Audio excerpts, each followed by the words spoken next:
പഴയ കാലത്തൊക്കെ നാട്ടിൽ ആരെങ്കിലും ഒരറവ് നടത്തിയാൽ വാങ്ങാൻ പോകുന്നവർ മുഴുവനും ചോദിക്കും, ആരാ അർത്ഥത് ചോദിക്കൂലേ? അങ്ങനത്തെ ചോദ്യം കേൾക്കാണ്ടെങ്കിൽ പഴയ കാലത്തൊക്കെ ചോദിക്കും, ആരാ അർത്ഥ ചോദിക്കും.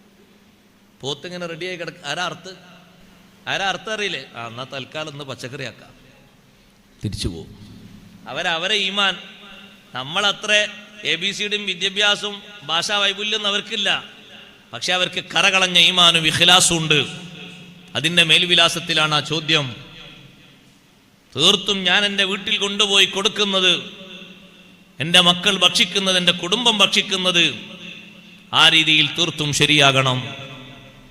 അടിസ്ഥാനപരമായി ചിന്തിക്കേണ്ടതാണ്. മക്കളെ മാത്രം കുറ്റം പറയുന്നിടത്ത് ഞാനൊരു നിലക്കും സപ്പോർട്ട് നിൽക്കാൻ ആളല്ല.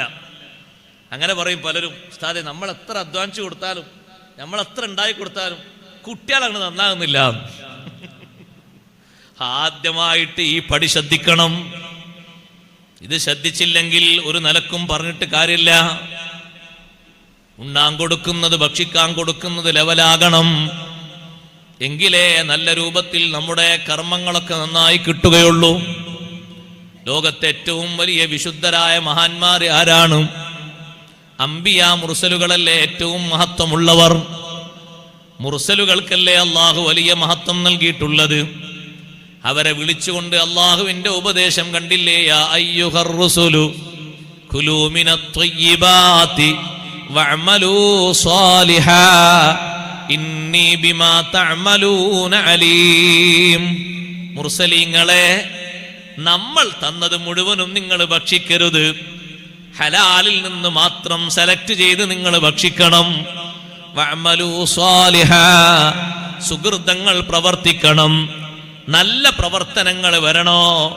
നല്ലത് ഭക്ഷിച്ചെങ്കിലേ വരൂ, അല്ലെങ്കിൽ നല്ല പ്രവർത്തനം വരൂല. നല്ല അനുസരണവും നല്ല ബുദ്ധിയും നല്ല ശുദ്ധിയും നല്ല മികവും കിട്ടുകയില്ല. ഇതേ അഭ്യർത്ഥന വിശ്വാസികളായ നമ്മോടും അല്ലാഹു നടത്തിയിട്ടുണ്ട്.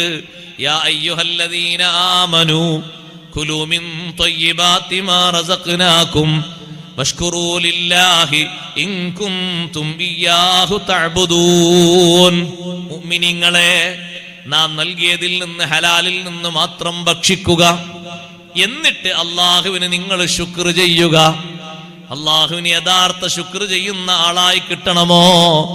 ഭക്ഷിക്കുന്നത് തീർത്തും അല്ലാഹു തൃപ്തിപ്പെടുന്ന രീതിയിലാകണം. അല്ലാത്തതൊന്നും ഭക്ഷിക്കരുത്.